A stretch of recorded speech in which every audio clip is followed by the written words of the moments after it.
Remue ménage. Remue ménage.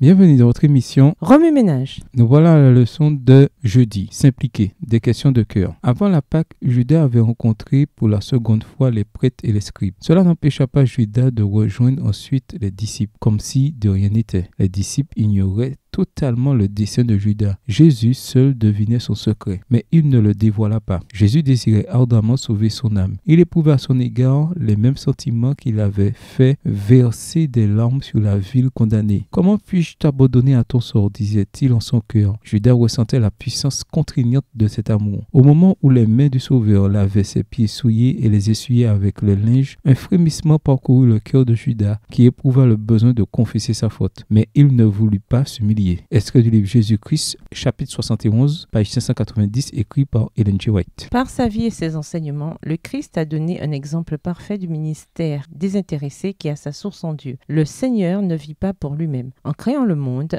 en soutenant toutes choses, il exerce un ministère constant en faveur de ses créatures. Il fait lever son soleil sur les méchants et sur les bons, et il fait pleuvoir sur les justes et sur les injustes. Dieu a confié à son Fils cet idéal du service. Extrait du livre Jésus-Christ aux pages 592 à 593. C'est l'amour profond de Jean pour le Christ qui l'a poussé à toujours vouloir être à ses côtés, et cette place lui a toujours été donnée. Jésus aime ceux qui représentent le Père, et Jean pouvait parler de l'amour de Dieu comme aucun des autres disciples ne pouvait le faire. Il révélait à ses semblables ce qu'il estimait devoir révéler, représentant dans son caractère le caractère de Dieu. La gloire du Seigneur s'exprimait sur son visage. La beauté de la sainteté qu'il avait transformée resplendissait sur son visage d'un éclat semblable à celui du Christ. Tiré de The Youth Instructor, l'instructeur des jeunes, 29 mars 1900, écrit par Ellen G. White. Remue ménage, suite à l'étude de Jean 13, quelles applications devez-vous faire dans votre vie personnelle? Quelles sont les applications pratiques que vous devez faire à votre école, dans votre famille, au travail et à l'église? Révisez vos versets à mémoriser. En quoi s'applique-t-il à votre vie cette semaine? Au revoir. Et à demain si Dieu veut.